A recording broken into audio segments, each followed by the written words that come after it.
As for this second generation device, there's actually another version, the Z2 version, which is basically just a rebranded Z21.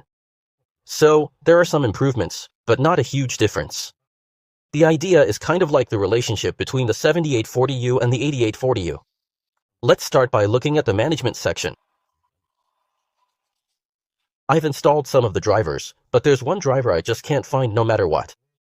When I got this machine, the drivers weren't complete, and while some drivers could be installed, there's just this one that can't be installed at the moment.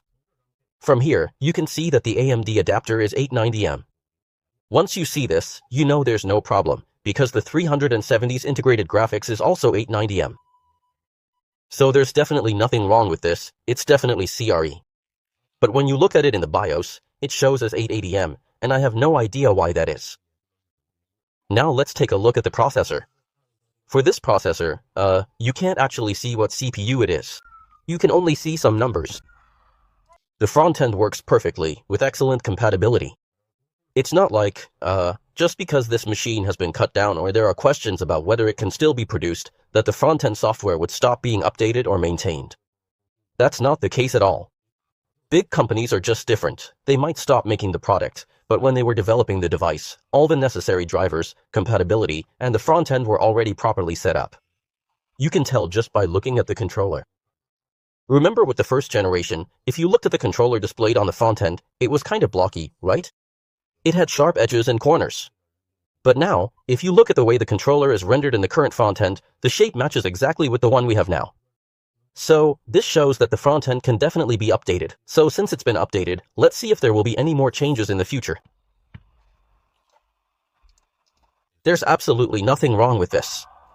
And here, this is how you bring up the small window. Big companies like Lenovo, who have been making computers for so many years, their development teams really do a great job with these things, you know? I've always liked Lenovo machines, because every generation is built really solidly, truly solid. It's just not the same as, say, MSI.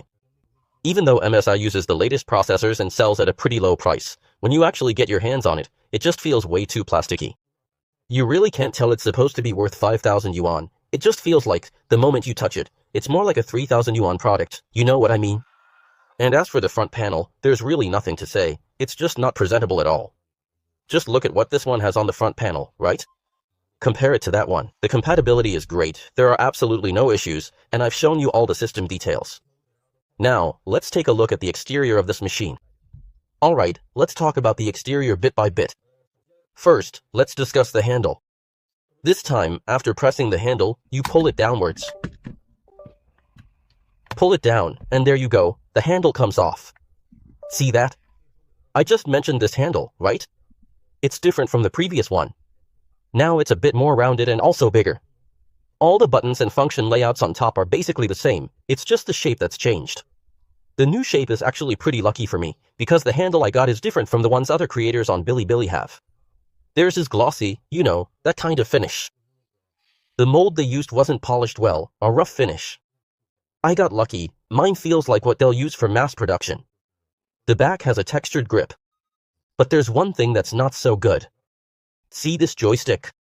It's not just about stick drift, it seems a bit crooked. Look at the joystick caps, are they even the same? One is normal, and the other is especially tall. But that doesn't really matter, since you can always swap them out later. As for the layout and some of the button functions, there's not much to say about those. But you can see there's been a change here. What is it exactly? The previous controller was the same width at the top and bottom, but now, see, it's wider at the top and narrower at the bottom.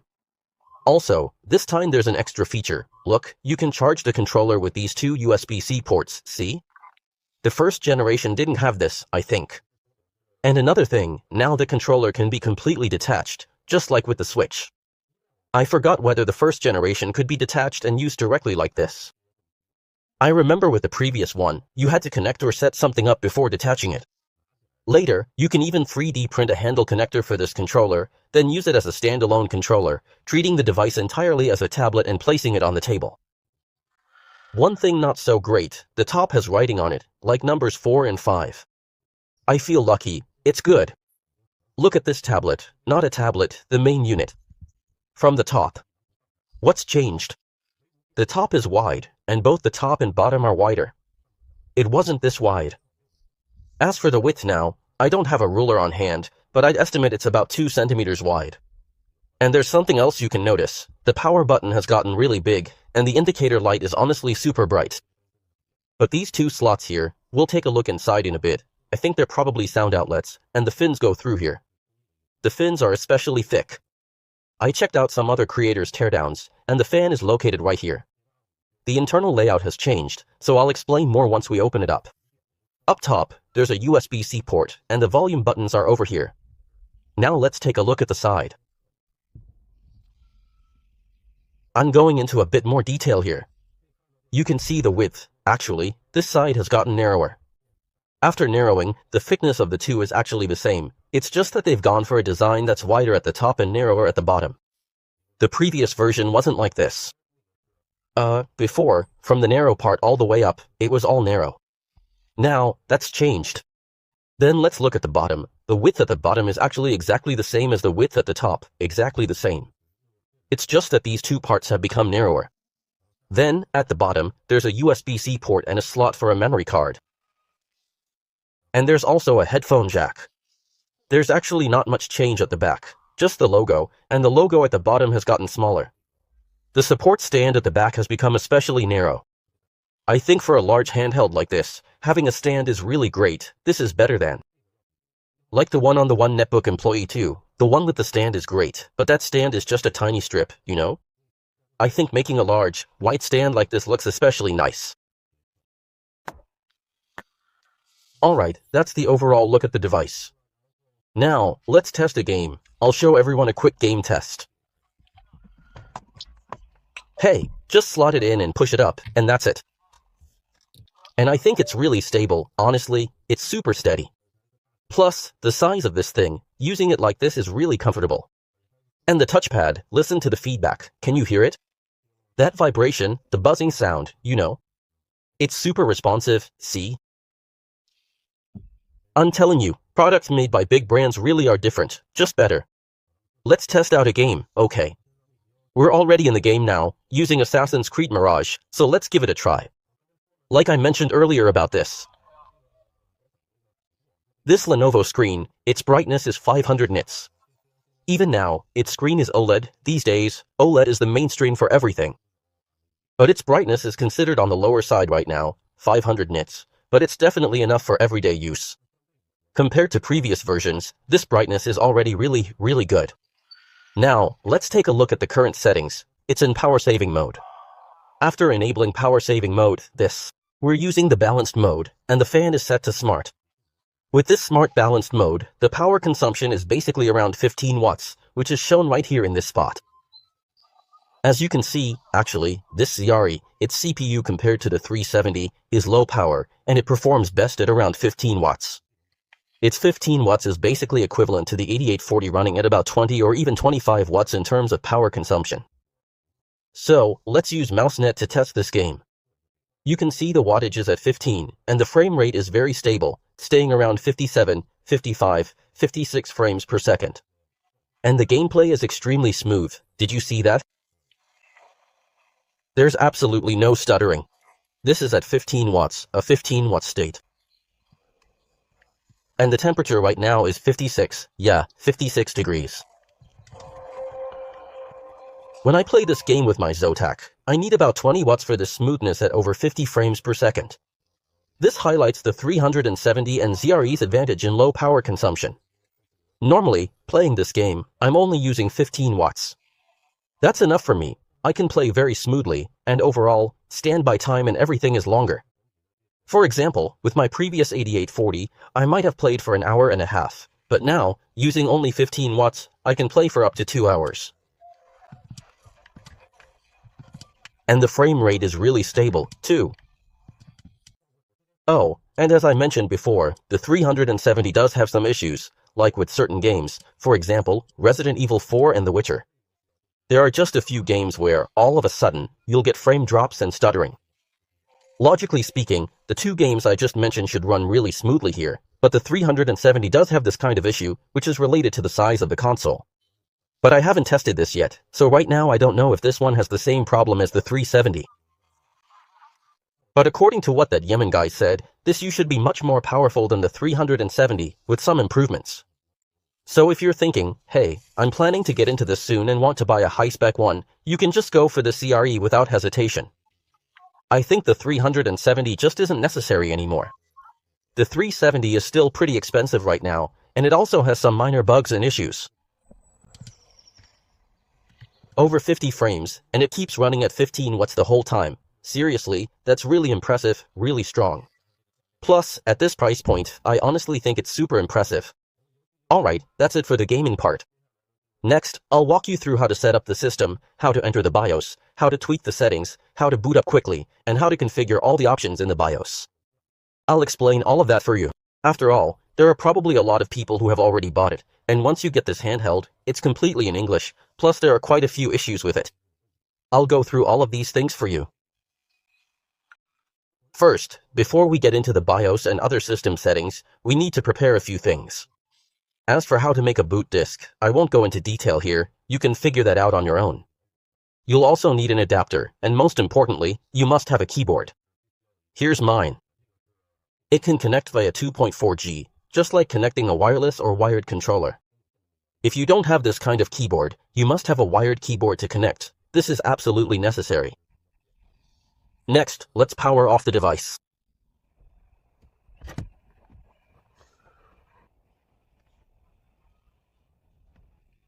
I'll walk you through everything in one continuous shot. This process is basically the same as entering the system, pretty much the same. Alright, let me connect my device first.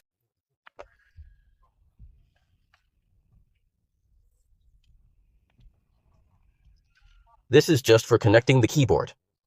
Okay, press the power button to turn it on, and then hold down the plus button. Just keep holding it. As soon as you power on, keep holding the plus button, the volume up key, and don't let go. Keep holding it until you get to the selection screen. At this point, you'll notice that none of these options work, not even the touchpad works.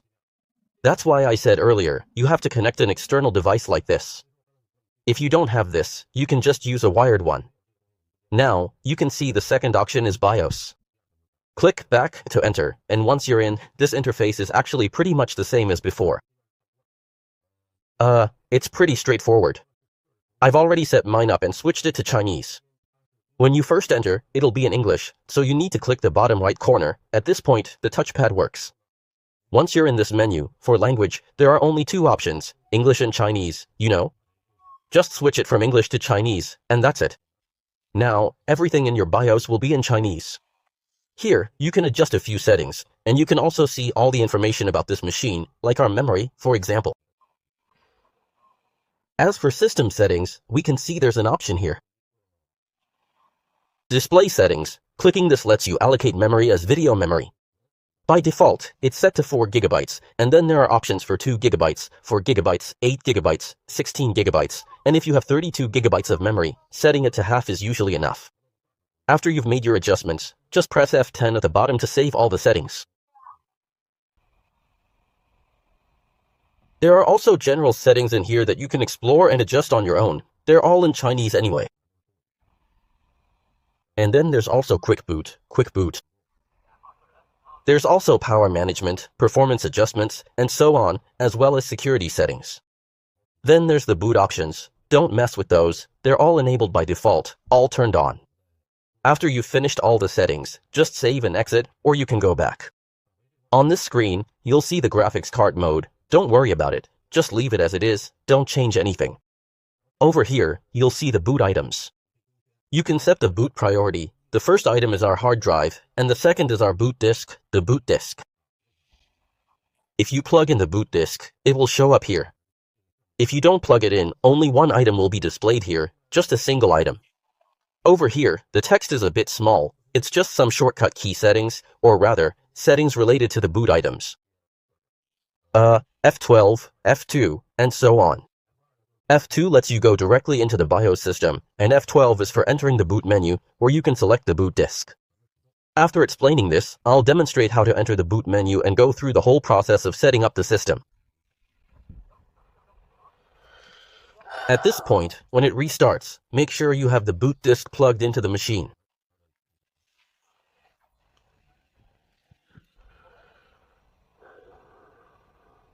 Once you're in the system, let's restart again.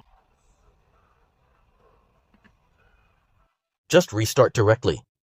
As I mentioned earlier, the quick boot key is F12. So, when it's restarting, just keep pressing F12. It will then enter the quick boot menu. This time, I'm showing you the whole process in one take, just to show you how to install the system. Press F12. Alright, see what I'm checking now.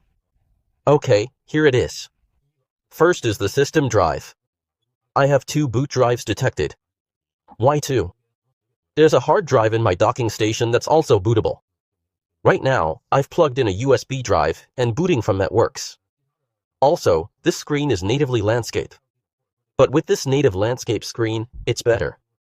Then, the second boot option is my drive. Click it, confirm and go back.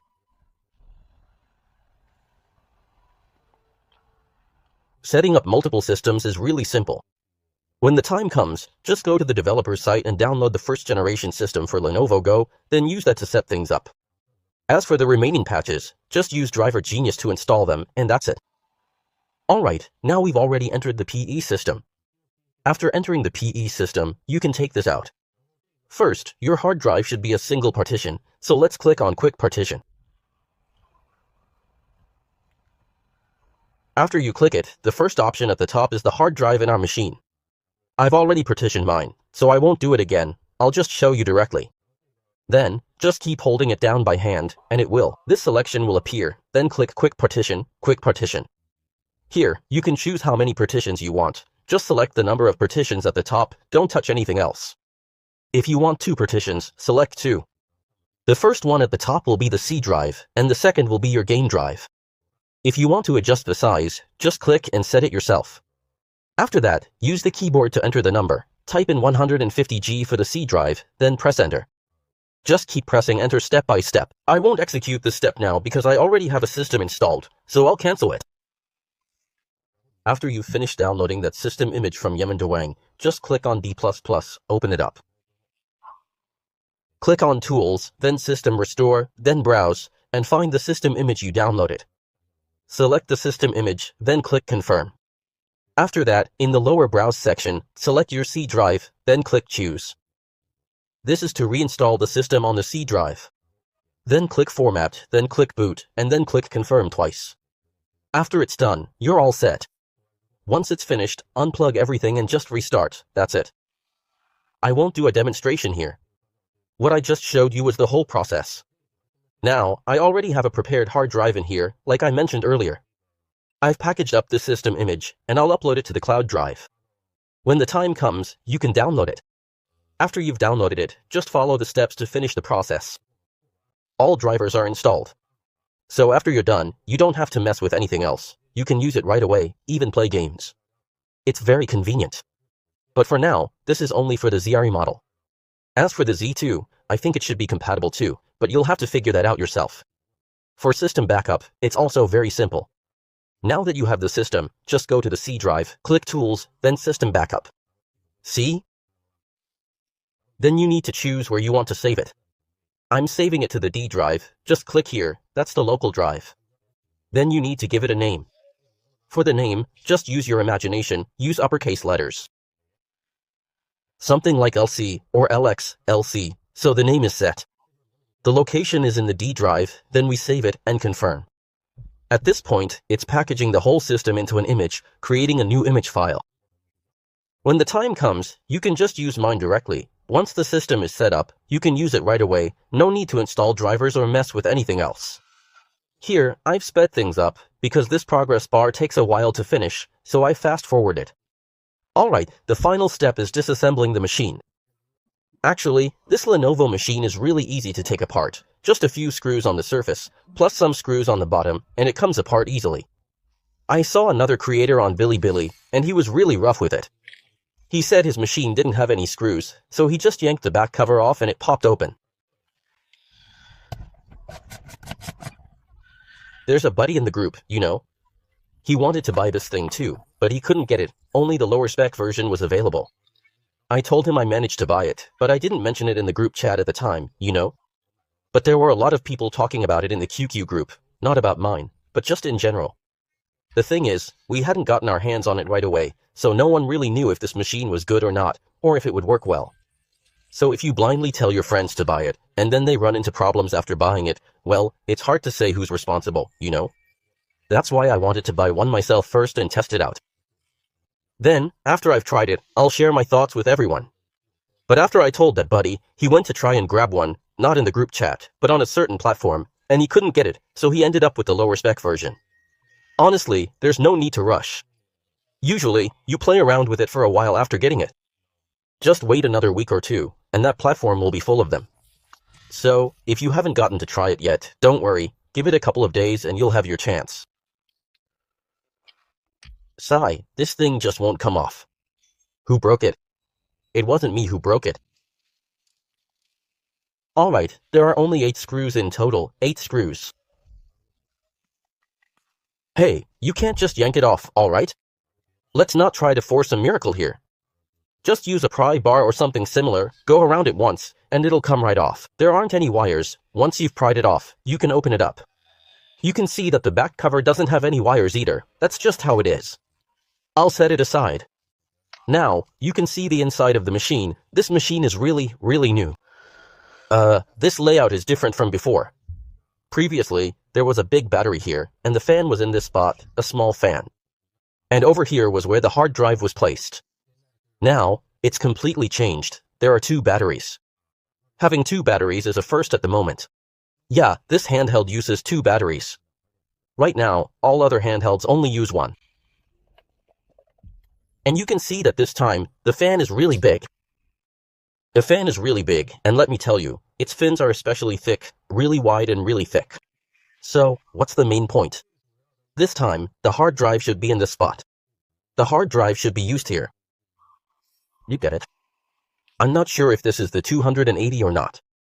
Let me first see how to take this apart. This fan and this. Let me take it off first. I'll remove it and then talk to you all about it. First, let's disconnect the power supply. Just pull it out directly, and what can you see? The fan has an extra piece for heat dissipation, and this heat sink is placed directly on top of the hard drive. But the fit isn't that great. It doesn't fit very well. When I modified the cooling before, I showed you all, which was to use some other thermal materials, like this one. This is a heat spreader, and then you deal with the hard drive, and also use graphene to connect it to the top surface of the hard drive. Why did I say to connect it before? Because the heat can be conducted to the surface of the fan here. Where does the fan get hottest? It's this area with the fins that gets especially hot. Then, when the fan spins to the side, it's actually very cool, so some of the heat can be conducted, like from the battery or the hard drive. It can all be transferred to the surface, using graphene to connect them, or using the polymer board to link them together, and then the heat will be carried away. So, you see, Lenovo uses this method. They add this extra piece here. It's formed as a single unit, and it's placed directly on top of the hard drive to conduct the heat away. I think this design is actually pretty good. This time, the design is really good. If you want to remove the fan, the heatsink, or see the motherboard, you have to take out the battery first. There's a screw here on the battery, and another one here. If you don't remove these 2 screws, you can't move the fan, and then you can also take out the battery.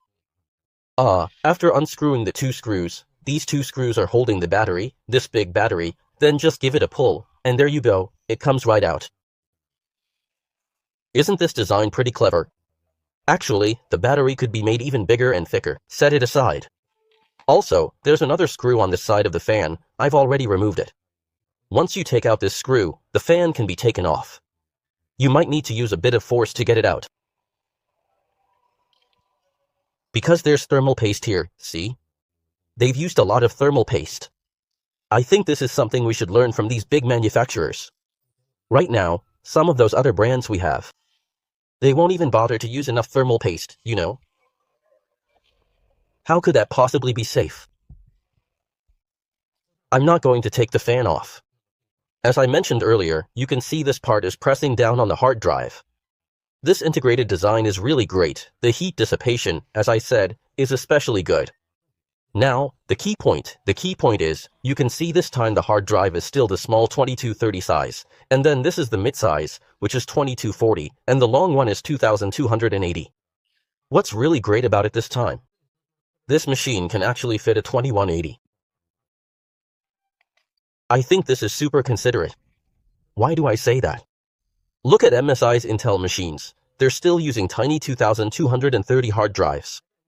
If you want to upgrade to a bigger hard drive, like a 4TB 2280, you just can't. It's frustrating. The machine is big, there's plenty of space, but they won't let you use a large hard drive. I have no idea what they're thinking. It's such a hassle. Or maybe they say it's not suitable. Let me find a 2280 hard drive for everyone, and I'll show you how it works.